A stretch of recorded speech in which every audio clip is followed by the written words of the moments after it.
I'm saying? Oh no, I don't want to lay back like that. Yeah, I know that. Word to me.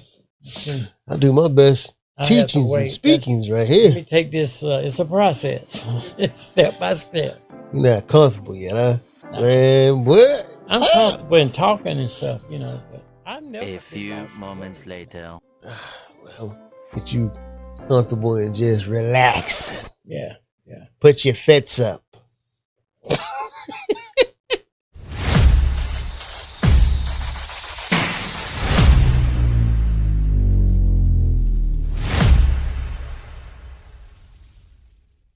Welcome back to the podcast. I am Mr. Mo. And I'm Pops. Thank you, Father. Get Pop. Come on. And we're back for another episode. First of all, I want to ask you, how's your day going so far? It's going great. It's been a good day. That's it.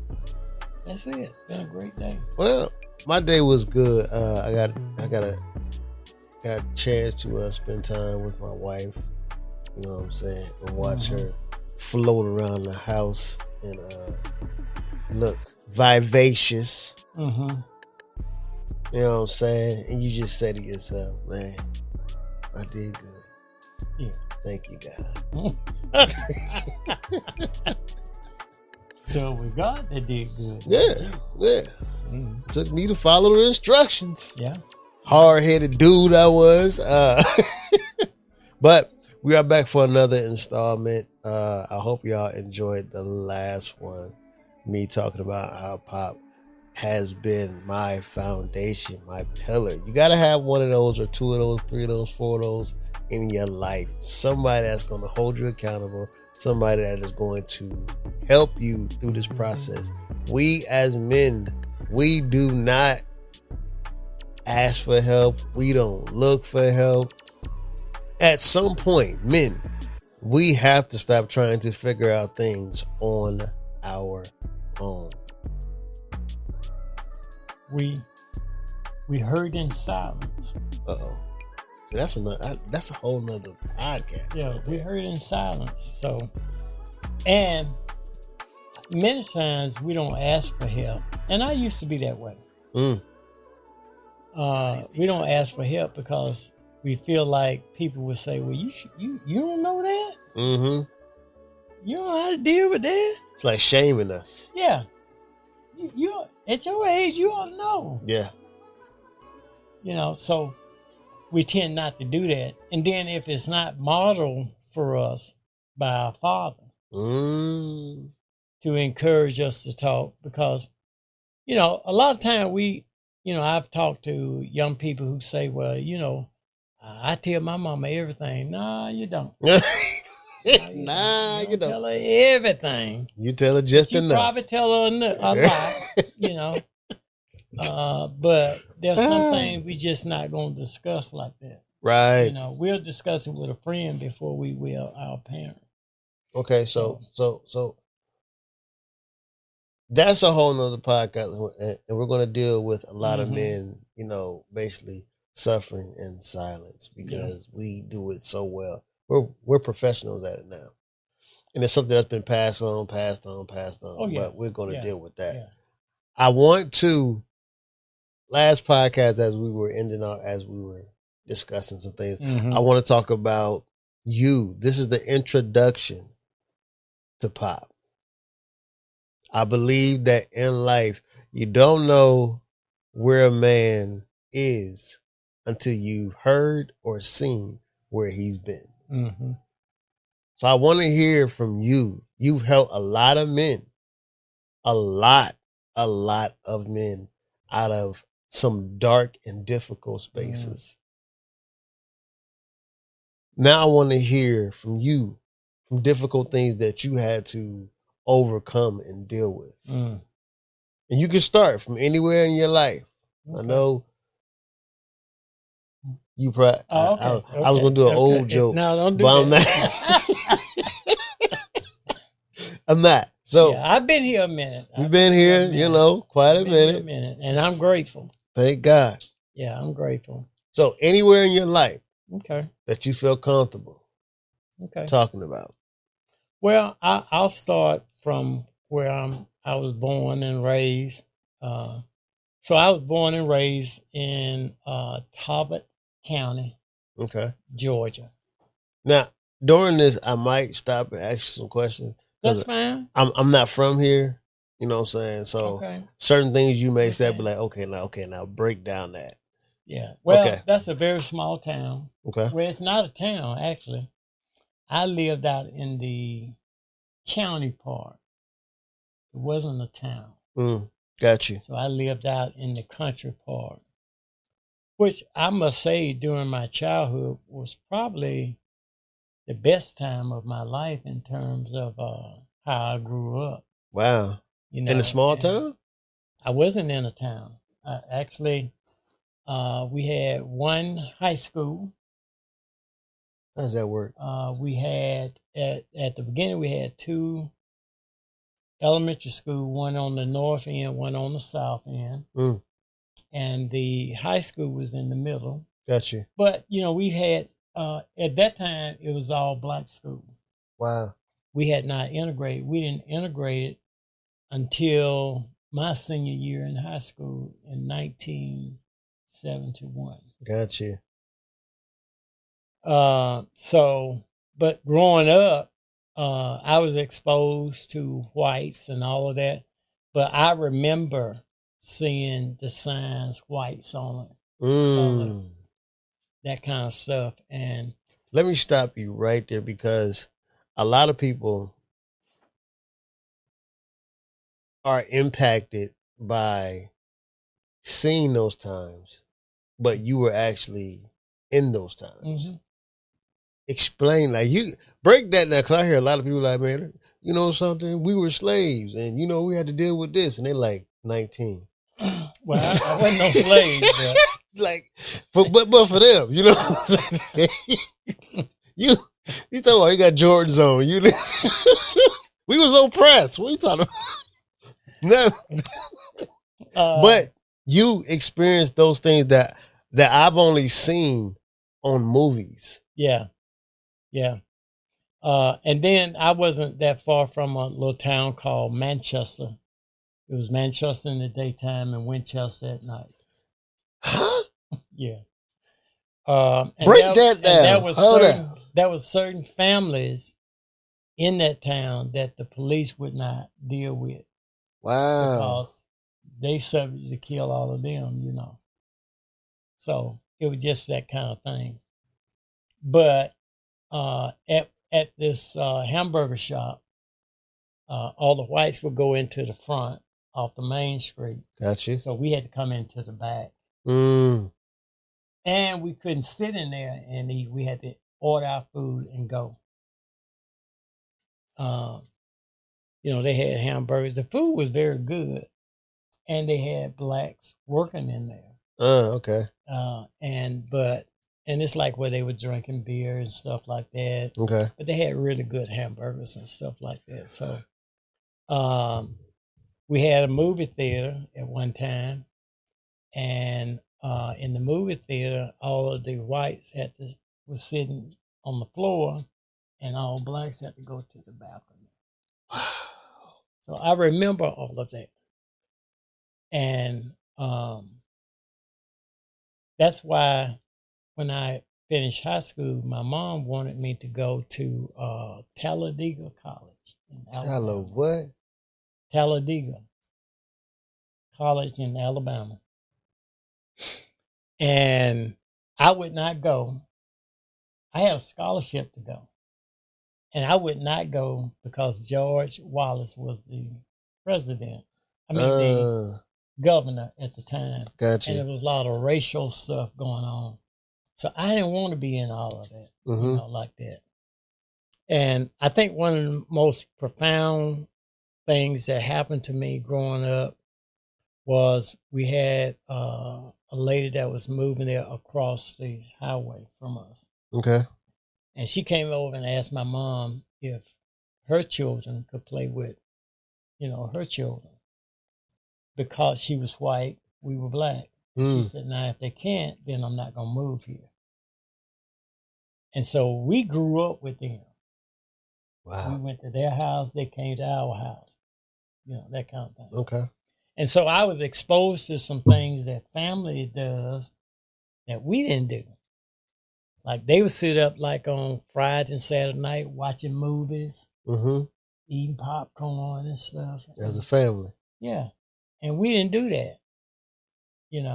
How'd it make you feel? Like, what's wrong with our family? Why we ain't doing this? Because, it was a season and time that everything that we ate, mostly, we raised it. All of our vegetables. I remember my mother canning collards, corn off the cob. And they was, she would use a pressure cooker to seal it. And so even like during the wintertime that year, you could open up that and you were cooking and it's just like you just got out the garden. Wow. And we didn't freeze a whole lot of stuff because we didn't have freezers like that. And then we killed hogs and stuff like that. So what's going on here? Yeah, I you a butcher too? And I remember having to wear overalls to school. Now it's the style. It is. But it wasn't the style back then. I think my wife just bought some too. She just bought some. She bought your style today. We were, I was, that wasn't unheard of to wear that. I mean, it wasn't unheard of, but it was shameful. To wear overalls back then because mostly my father wore overalls and wore them to work. So it was a shame back then if you were overall. Why was it a shame? Because most of the blacks and whites, when you worked on the farms and the cattle farms and all these kind of things, that's what you wore. That was considered as work clothes. Not fashion, huh? Not fashion. You talk to my wife. They wasn't fashion back then. That's crazy. And see, it was like, I think like six. Yes, it was six of us. Yeah, I think it was six of us. And I only had one sister in the house. I had another sister that lived in Manchester. We have the same father, so we're blood sisters. Gotcha. Okay. But we didn't live together. And so my sister could pretty much get whatever she wanted because it was just one girl. That makes sense. Boys, we had hand-me-down. And so if I needed shoes really bad, I would get shoes. But nobody else would get new shoes. Unless you just actually had to have. Like kids now come home and play in their clothes, so we couldn't do that. They'll beat the brakes off you for that. I couldn't do that. You go to church, wear your church clothes. Yeah. You get home, you got to take that off. Put on your playing clothes. Yeah. And we had chores to do. I remember getting whoopings for not washing dishes at night. So I need to be whooping my son if you don't wash dishes. Yeah. And one of my brothers, he was so dense back then, he didn't want to wash dishes. So he took all the pots and pans and put them in the oven as if my mama didn't have to cook them this morning. Dirty. So when my mom got off at 11 o'clock from the hospital and came home, we woke up with a whipping. When we know anything, we waking up and she's get in that kitchen. So that's why even now, I don't leave home without making my bed. Wow. Because of that. Because you got a whooping. Well, not only that, we was taught to do that. Mm-hmm. When we got ready to leave to go to school, you had to make your bed. You don't leave home without making your bed. And you better not miss that bus. Jeez. Yeah. So it was different back then. Way different. Plus, my father was an alcoholic. I never brought a girl to the house. Hey, matter of fact, if you are looking for a great coffee, try Rise, R-Y-Z-E. our Rise coffee is truly amazing. At first, I had a hard time really staying up. I had a difficult time going to sleep. But this new Rise has risen up in my life and has given me new hope. It is a mushroom coffee. This coffee is amazing. You can get it in the chai tea. You can get it matcha. You can get it in cocoa. The cocoa will knock you out. It will if it's your bed. If you think Mike Tyson hit hard, check out this coffee. And if you would like 15% off forever, even on your subscriptions, you can type in the made over Insta 15. That is THEMADEOVERINSTA 15 for 15% off your order and your subscriptions.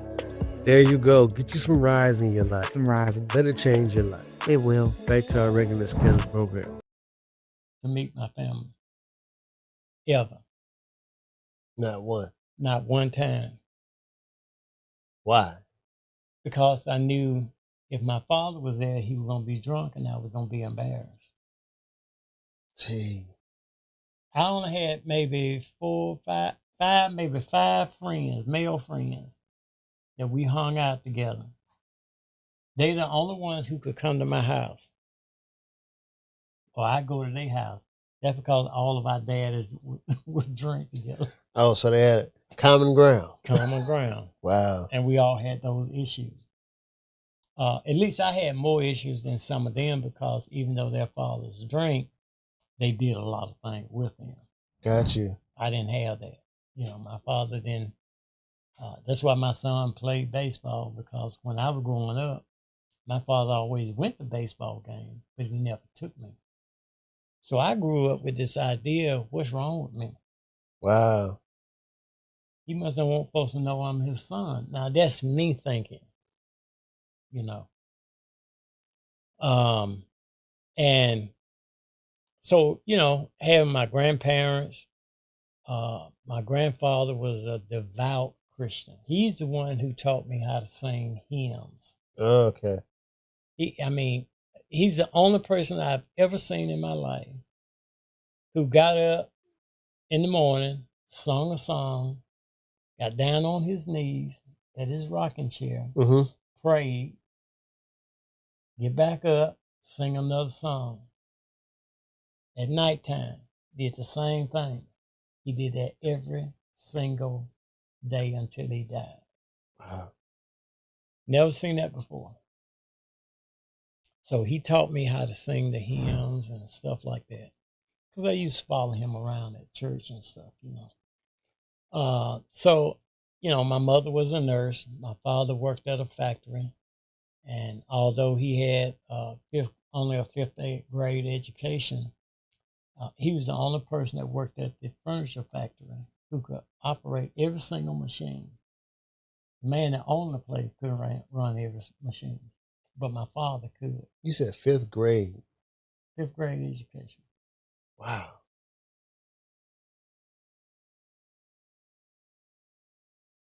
So it's a lot to tell about me growing up. If I could only... Fifth grade education, have kids. By what age was he when you were born, that you know of? He was probably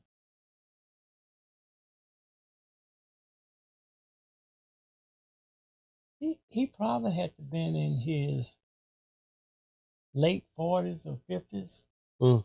Because he was only one after me. Got you. So, yeah, I had a baby brother. And so it was like, what? 1, 2, 3, 4. It was 5 boys and 1 girl. So it was 6 of us. And so everybody was gone ahead of me. Now, my younger brother had died with what we now know as aneurysms. But we didn't know that back then. How old were you when he died? I was like, I think I was like in the 7th or 8th grade. Wow. Yeah, but yeah, 7th or 8th grade. How did that impact you? The crazy thing is, God would reveal stuff to me back then. I saw my brother dying. It was a year that I can't remember. I think was it 63 or 64 or something like that. It was the first time on that Sunday that he died was the Sunday that they had the first flight to the moon. Wow. Yeah. But I was looking at his picture up on the wall, and I was thinking to myself, how would it be if he died? And it wasn't until he passed, because I used to be scared of dead folks. You know, like they used to go to these wakes and see folks at night. I couldn't stand. Man. And then you go home, you dream about these folks. Still to this day, I don't like them. Well, I couldn't take it until he died because I touched him. Because he died at home. Oh, gosh. Yeah. And the thing, it exploded in his head. Yeah. How old was he?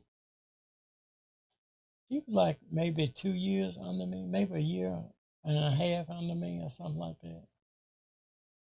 Yeah. So that's a whole nother story because me and him, you know, back then when it started thundering, lightning, and raining and stuff, they always tell you, go in there and get in the bed. Sit down, be quiet. Yeah. The Lord is talking. Yeah. My granny used to do that. He sure is talking loud. I can't sleep. Nah. And so we had to but we were in there playing. So we was tussling and wrestling and he bumped his head. So apparently he had it, but that bump set it off. Wow. And then he started having headaches and stuff like that. You know, and I hated seeing them like that, man. And the sad part is you was in an era where you go to the doctor's office, you had to go in the back to the doctor. You couldn't go through the front. That's a tough time. And this is the same doctor who helped train my mom, because she did home study, correspondent courses, to get her nursing license. And she was one of few black nurses. Wow. And she worked for him. Okay. But we yet had to still go in the back door. We couldn't go out front out there. Whites only. Wow. Yeah. So it was a lot. It was a lot. That's tough. And so that's and my father, he blamed me for my brother's death. Oh wow. Yeah. I know that. So how did that affect you with him blaming you, even at the age that you were in? I became angry about it because we were playing. I wasn't trying to hurt my brother. You know, and he just, it's your fault. It's your fault. That kind of stuff.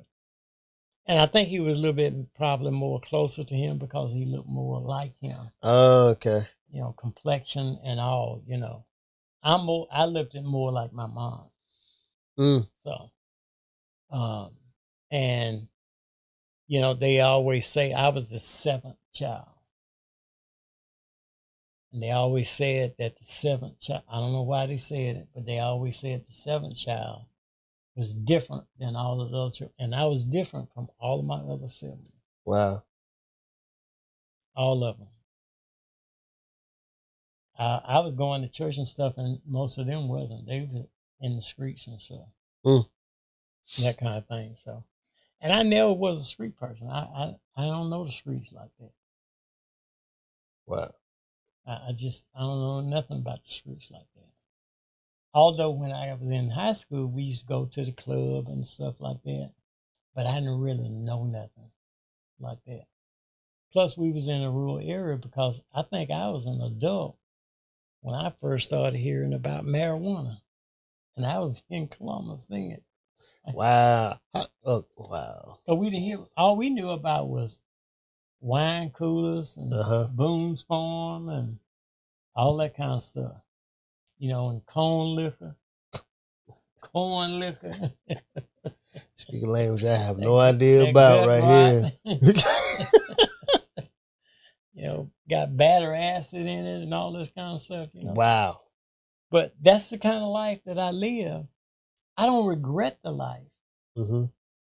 Because that's why things don't move me. Like having all these things doesn't move me. Got you. You know,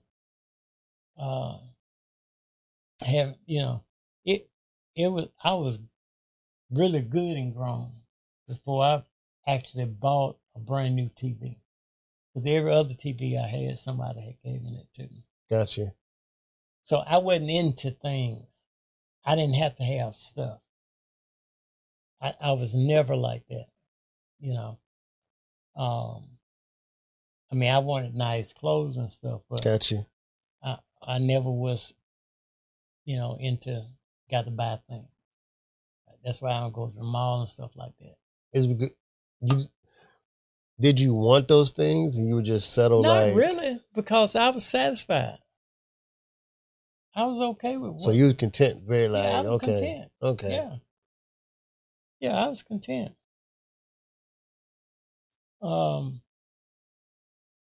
You know, so I didn't stress over that kind of stuff, you know. But everybody else even saw me different, even when I was growing up in the church. And for years, people kept saying, "You gonna be a preacher? You gonna be a preacher?" I said, "No, I'm not gonna be no preacher." Come against that. I said, "Me and God don't have a conversation about this. I am doing too much stuff to be a preacher." Now, I would sit in the audience on the side over there, what they call the amen corner. Yeah, of course. And I can hear the preacher read a scripture, and I can say what the subject is before he even announced it. Do you still do that? No, I don't do that now, but I didn't have much stuff on my head back then. Got you. But I could see stuff like that. And then, you know, I always kind of wanted to preach, but see, I wanted to preach and then come back and just be a regular member. I didn't want that responsibility. Yeah. Because I never have taken that lightly. Because, you know, we're responsible for folks when you're in that position. You are. And you what you say and come out of your mouth, you know, God gonna hold you to that. Yeah. You know, so but that's the kind of life I was raised with. We weren't allowed to go to a lot of stuff. We mostly stayed at home. We couldn't even play regular cards. We had to play what do you call them old folk cards? Them what do they call them? I can't think of the name of them. Old maids. Oh wow. That was against that's the devil. Y'all couldn't play.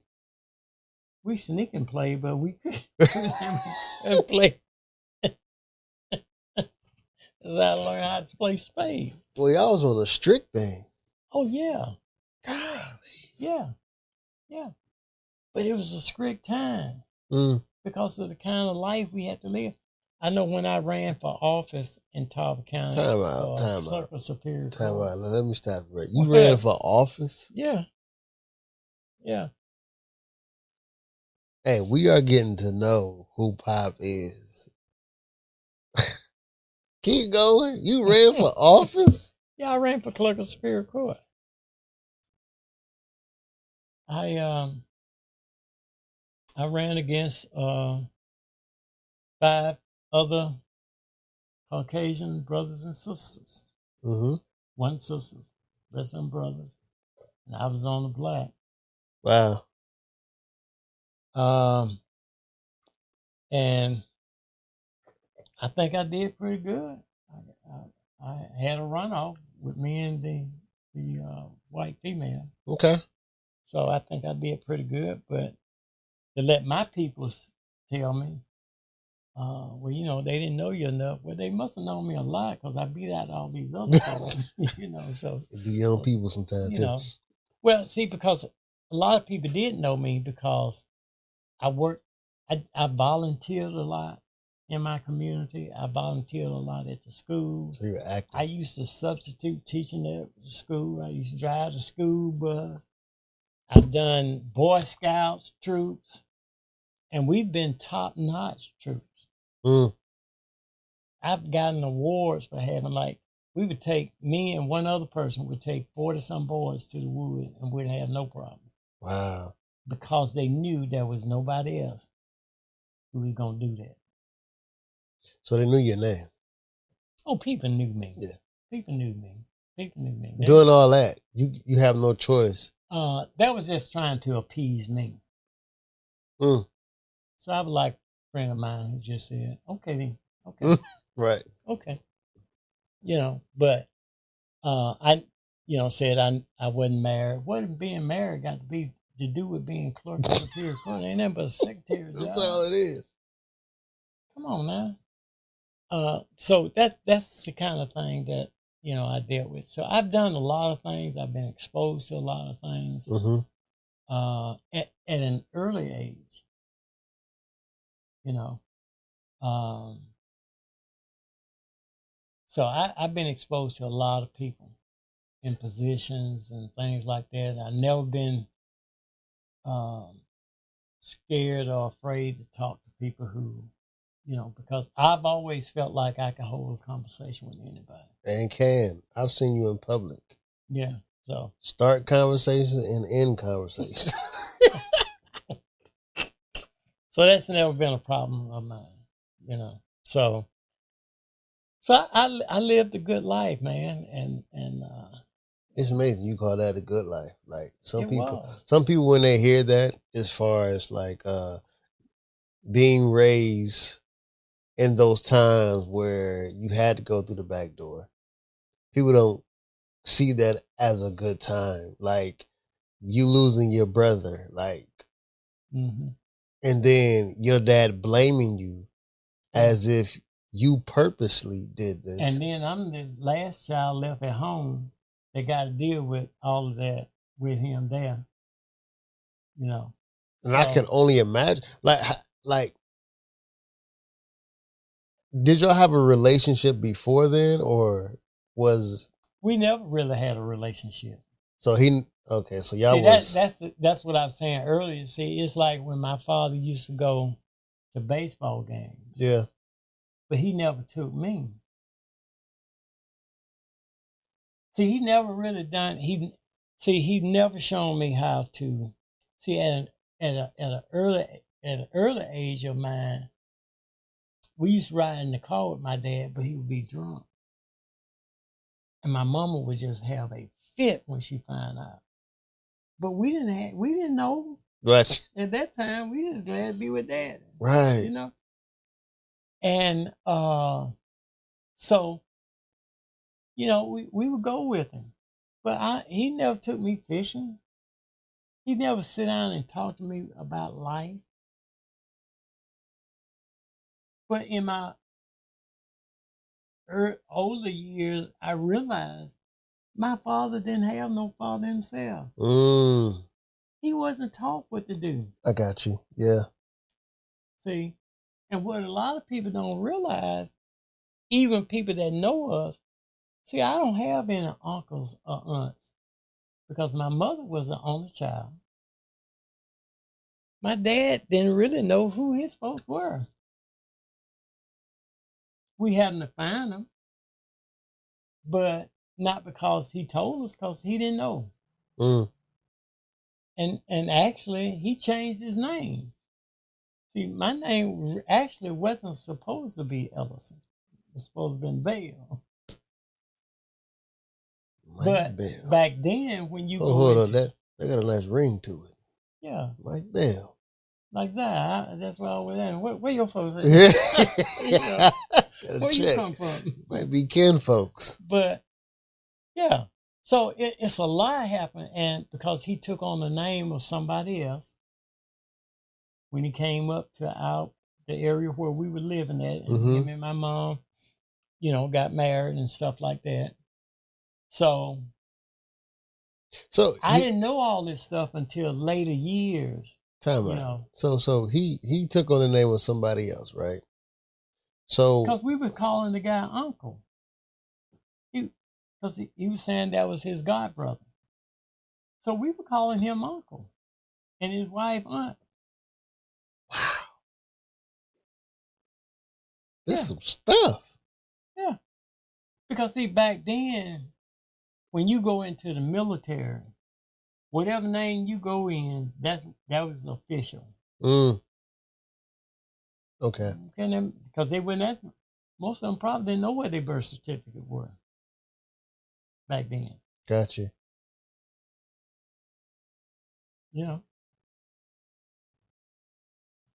Did you want a relationship with your dad? I did. I wanted one with my older brother, but the one that was near me. That was even later years, maybe 10 years ago I wanted that. Even at one point I tried to get my family together for Thanksgiving and stuff, but it was too much work. Wow. So I had one of my sister-in-laws tell me, said, well, Mike, just tell them what you want them to bring. They'll bring it. And I did. I said, but that ain't the way I wanted it. I wanted us to come together and decide what we're going to do and how we're going to. I didn't want to run it. Gotcha. I wanted us to be a family together. So after that one time, I didn't do that no more. I learned my lesson real quick. Real quick.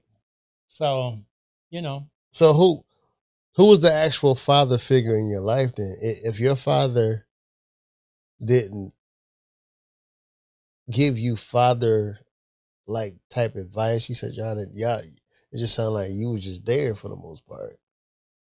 He gave me advice indirectly. Explain that one. I knew not to drink. So you, whatever made, okay, I got you. He would fight my mom. They would get in a fight. And when I would be old enough, I had to manhandle him because I didn't want to see that. I'm not going to do that in my face. So I hate I had to do that, but I ain't going to just stand there and let you beat my mom now. I'm not going to do that. Yeah. And even if it had been my mom doing that, I'd have to stop her because I had to tell her, stop talking so much. See, when people are drunk, nothing you say gonna make sense to them. Doesn't. Other than, here's another drink. Yeah, right. You can't tell them to stop what they're doing. Yeah. I mean, he'll go out there to do something to get up on the ladder. Don't get up on that ladder. You gonna fall. He'll find out in a minute. Just be quiet. Trust. Just be quiet. Experience is a teacher. Yes. A real good one, too. You don't have to say it, but do it for one time. Trust. But that's just the kind of life it was. But I never have went without. Always had food. Always had clothes. Electricity always was on. See, I never experienced that kind of stuff. Gotcha. We always had what we needed. Food-wise, all of that. So great provider. Oh, yeah. Well, my mom was. Gotcha. See, I had to help my dad to be a good provider. So when my mom was working a regular shift at the hospital, she would do what they call private duty, where she go work for somebody who's sick, maybe in a home or something like that, in their personal home. And so she'll work another whole shift for them. So when time to go get groceries, I would go with him to get the groceries. But then I would manipulate him. What you want, Daddy? Whatever you want, baby. So, all right, that's all I need to know. Because see, what was going to happen was if he had kept the money, he was going to be out drunk somewhere and somebody was going to clip him. Take the money from him. Got you. So we going to have groceries. So he told my mom, that boy tried to spend all And then my mom wanted to try to chastise. I said, Mom, if I don't get it, somebody else going to get it. That is facts. No, we don't have to have food. We got to have stuff in the house. So you became the man of the house on the low. Yeah. Mm-hmm. Who taught you So that? my mom was working. My mom did. My mom had the business mind. Wow. Yeah. And I think that might have been part of my dad's issue because my mom made a lot more than him. And I know he had to know. Oh, for sure. Yeah, so.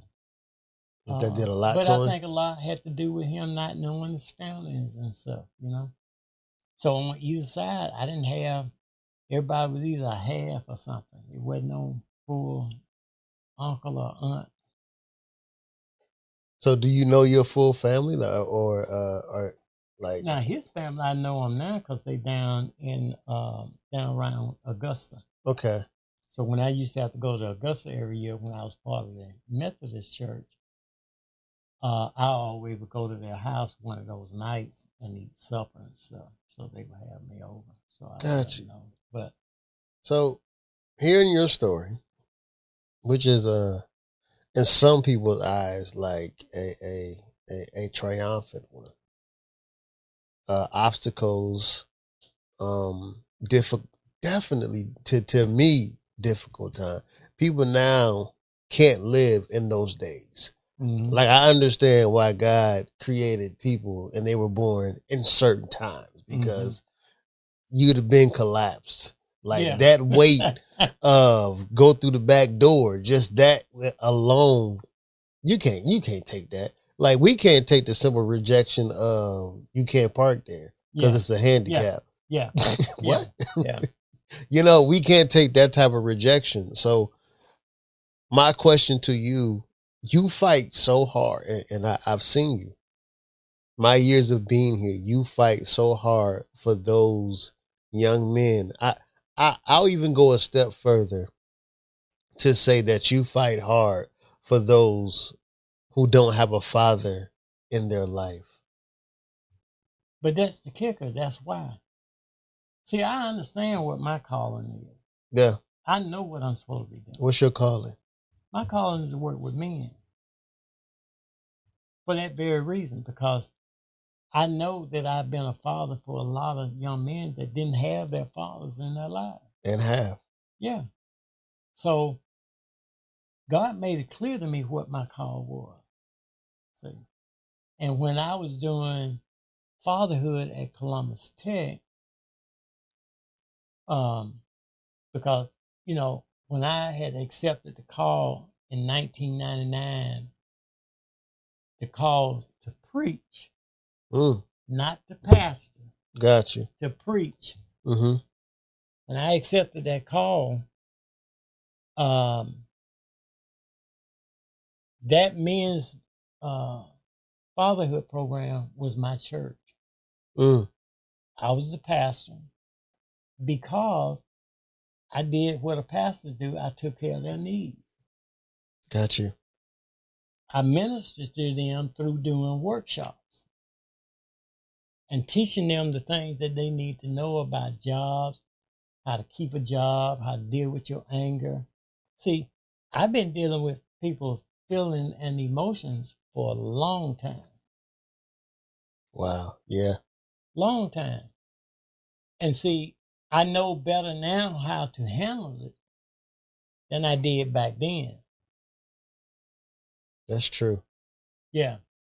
Because what I think the thing I love about you, and I say love with such a passionate thing, is that for me, and I'm going to speak for me because I know I'm one of the men that you have saved from the same thing, the same sanity over and over. And you taught me literally, I would say, emotional intelligence. And I think mom asked me the other day, she was like, "Hey son, how are you doing?" And I said, I'm giving myself permission to feel. A lot of things in my life that hit me, and it's because of you. Like, you taught me. I remember our bereavement class that we had. I never shall forget. And to me, before that time, I had a tough time sleeping. I had a tough time just processing. And it was a lot of like unresolved things. And I think that the illustration I give to a lot of the young men that I now mentor and tell them that, listen, I just remember going through life. If you can picture a ball that is like where the tape is outside, and wherever you drag it, it's picking up everything on there.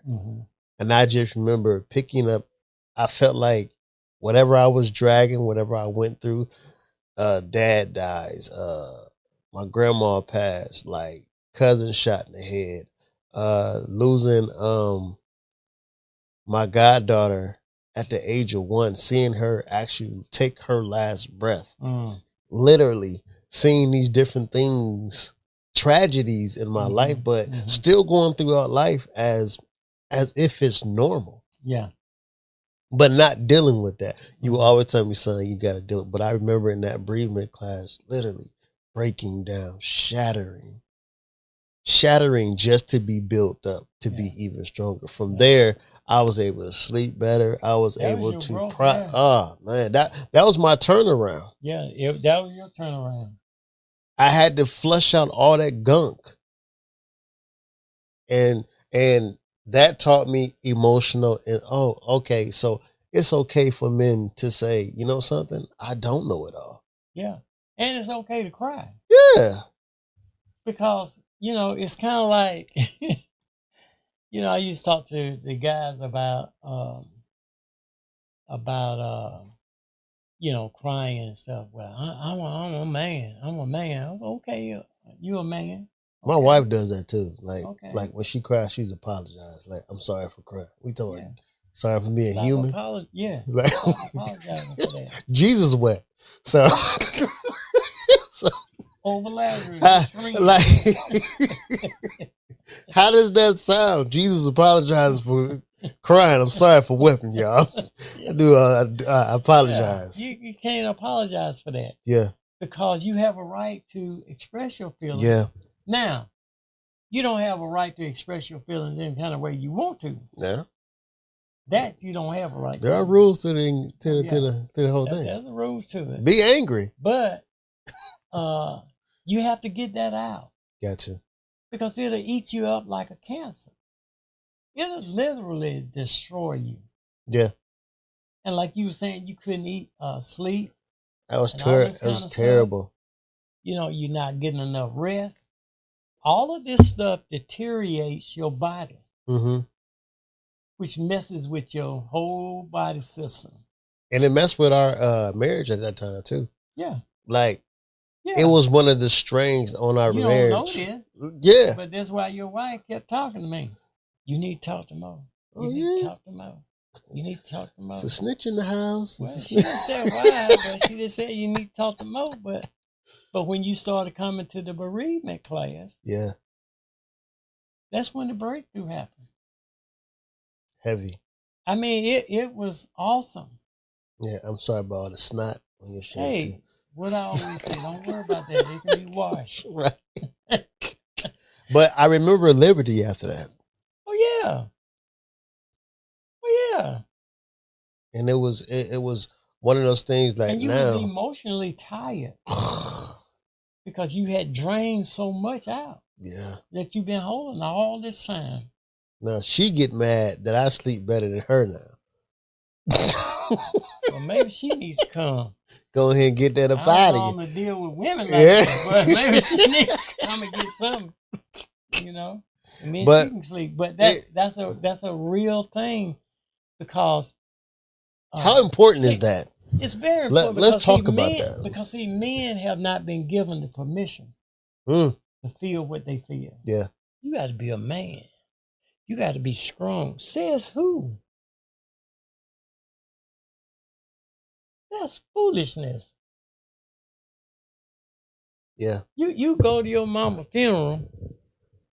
You can't cry now. You got to be. That's ignorance. Or I'll cry at my mama's funeral, but I ain't gonna cry at my dad's funeral. That's crazy. Yeah. Yeah.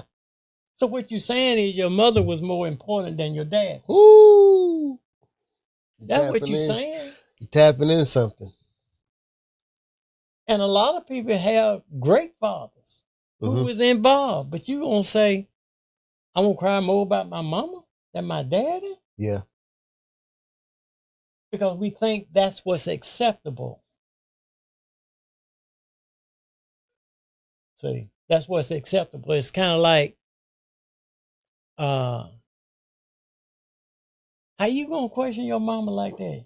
She carries you for 9 months. Well, mama can be wrong too now. Mama ain't always right.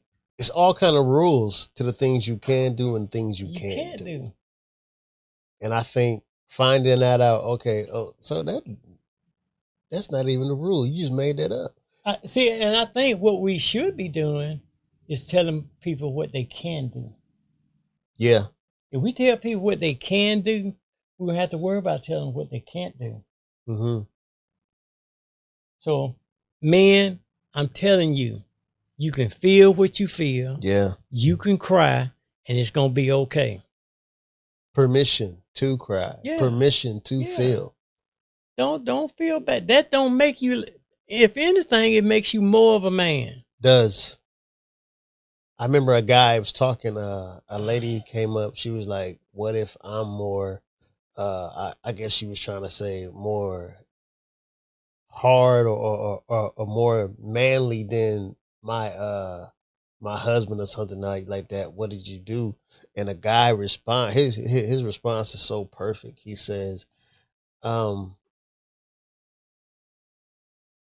if you find a man that's hardcore all the time, that will break him. And then if you want a man that's like that, watch how he will handle you if he has to be hardcore all the time. If he has to be so like, raw all the time. Understand what that would do to his emotions. Yeah. Yeah. A man in that state is a dangerous man. Most of the men in that state are locked up or even dead. Yeah. Yeah. And this is the other thing, especially for men. When our boys, see, we'll love on them girls, but when our boys is little, we can hug them and dap them up and all that. But when they get 16, we think they don't need us no more. They need you more then than they did when they were small. And do. Because they're going through the same thing that you have experienced. Fighting your same battles. Somebody else at school or somewhere done told them, stop being a wimp. You acting like a punk. Just stop being a wimp. Yeah. No. You allowing your, I tell you what, it keep you healthy. You better let that stuff out. That's right. It keep you healthy. It's a slow killer. And that's why many of us have high blood pressure, diabetes, all of these things. Listen, it's like those pressure cookers my mom had. Putting that food in there and sealing it and canning it in those jars. But before she take that top off, she got to let some pressure out. And she can't let it all out at one time. Got you. You got to take it. It's a slow process. That's fire. That's so a if fire you don't analogy. get rid of some of that steam you got, you're going to blow. Which 9 times out of 10, which is, I'm going to say most people's problem. I was always taught, I think I went to therapy. A lot of people. A lot of people's problem. Yeah. I went to therapy and they were like, a lot of times when people act like that, it's just misplaced anger. It is. It's displaced anger. Displaced anger. Yeah, displaced anger. Because you're angry about something else, but you're taking it out on somebody over here. Yeah. Yeah, that's good what stuff. you do. And you can't be doing that, you know. I just, you know, I urge men to just, you know, you can be a man and still allow yourself to feel what you feel. Definitely. I mean, listen, think about it. If we say we feel love for our wife or our significant other, and we can hug and all of that, what's the difference in sharing your feelings? And I remember plenty of times what helped me through the journey of, to me, was finding out that it wasn't just me that was going through this whole thing. That's important. So I remember coming to your house, like you would have like a sea. Well, to me, it was a sea of guys. You know what I'm saying? We would just be in there. Yeah. And you would individually deal with us. Mm-hmm. And it was all like, and it will all stem literally dang near from the same thing. Different walks of life, different structures, but the same issues. Yeah, same issue. And all men standing in this kitchen, literally bawling, and finally dealing with their pain. Yeah, yeah, yeah, yeah. But that made me understand, okay, this is where the state of men, like our mindset, okay, we're willing to crash out until, it's a perfect plot by the enemy to get us to muzzle our feelings, to get us to muzzle our emotions, to basically just explode. It makes sense. And to make you feel like you ain't being no man, you being a wimp. That's some great stuff. You know, I don't mind showing my emotions. Same. I just don't, because I'm of age now where I don't need all no high blood pressures. I just don't need that. You know, if I'm gonna die, just let me die now. Peace, not because I got something. Yeah. And the other thing is, you cannot love your children the way you need to when you got all this pressure. Dude, that you said a mouthful. You can't. Yeah. Because you're going to put all of that off on them. They're going to frustrate you. They're going to cause you to get upset. I mean, a lot of folk got kick the dog syndrome. They come home upset. First thing to do, kick the dog. No. We have to learn how to process stuff. And sometimes we need other people to help us to process. Yeah. Because there's so much stuff. I ain't gonna call it so much junk. Yeah. That we got in here from over the years. True. And we, you know, every time something come up, every time somebody do something to you, we pack it down. And we keep packing it down. And we keep packing it down. Just somebody else do something, we keep packing it down. Instead of telling people how we feel in an appropriate way. Right. Listen, what you just said and how you said it, that offended me. I feel offended because of what you said. You taking responsibility for your feelings. Yeah. I feel frustrated by what you said. I feel upset. Yeah, you told me that I feel statements. Yeah, I feel statement, because that puts the responsibility on you. Then they can't say, well, I didn't mean, no, I'm talking about how I feel now about what you said. Mm-hmm. You got to take responsibility for what you said to me. Got you. Yeah. So, and we got to deal with that, man. You know what I would love to do? Talk to me. I would love to have a group of men, no more than 8 to 10 Okay. at a time, Okay. that we can circle up the wagon and help these men deal with their issues. Let's do it. No judgment zone. Let's do it. Ain't no judgment. All of us got issues. Let's do it.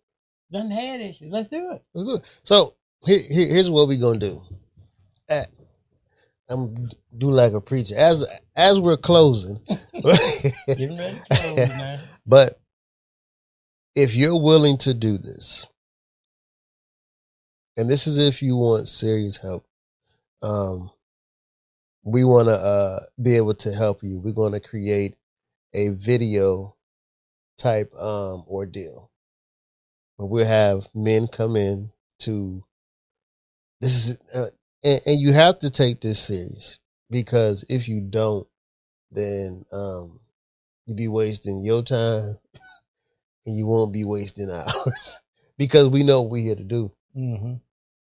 So if this is something that you're looking for, something like a group, because I know for me, I needed that surrounding of like-minded men to say, listen, this is what they showed you back then as far as being a Christian. You can do X, Y, and Z and still love God when God says, hey, sin stinks in his nostrils. We're going to create this group. It's going to be called, I'll let you know what it's going to be called. I don't want to put no name on there. But if you're interested, please comment below. And I will also be talking to other men who are interested in just basically getting on this video call. And we'll help you deal with it. 9 times out of 10, it'll start as a video call. And then we'll 9 times out of 10 get a building. And we can do an in-person, or we can do a virtual. Yeah. We can actually do both if we have to. Yeah. If you can't make it, you like, I would love to be a part of it. Listen. And then, like I do with all the young men that I mentor, I always talk about accountability. This is going to be that accountability group right here. You don't have to fight by yourself anymore.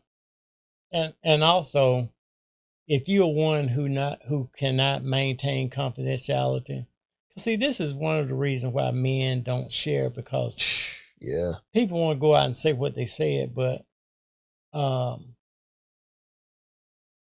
we try to maintain confidentiality, and what's said in the room stays in the room. Yeah, what's said on the video stays there. Not go out and talk about what you said. Yeah, not what somebody else said, because this is serious stuff. This is a matter of life and death, man. Yeah. And this is part of that ills of our lives, because you don't want to get to a point where you get so bogged down with all of these feelings and stuff. Trust. And a lot of folks are quitting their jobs and all this stuff. It's easy to get one, but it's difficult to keep one. Yeah. When you got a lot of anger and stuff built up. Yes. And we got some of us got a lot of stuff we've been carrying for a long time. Yeah. And you got to get rid of that stuff. I promise you, if you follow what we're telling you in the sessions and take the risk, because we're going to provide the safety for you. Yeah. We're going to keep you safe. Because our concern is that you come up out of this and that you grow. Period, point blank. Mm-hmm. My thing is, I want to see men liberated, free, and walking in their growth. Because that's me right now. Yeah. Yeah. And how about this? If you want an individual with me and him, we'll do that. Trust. Whatever it takes. Whatever it takes. So we want to thank you for joining this podcast. And if my man, like this is a permission. Mm-hmm. Permission to change. Yeah. Permission to be made over. Yeah. So thank y'all for tuning in. I'm Mr. Mo. And I'm Pops. And you know we're gonna get good at this. Yeah. Thank y'all for tuning in. Living my best life. I can't let it go by. I waited my whole life for a chance like this. It's getting, I know why. I waited my whole life for a chance like this. I can't let it go by.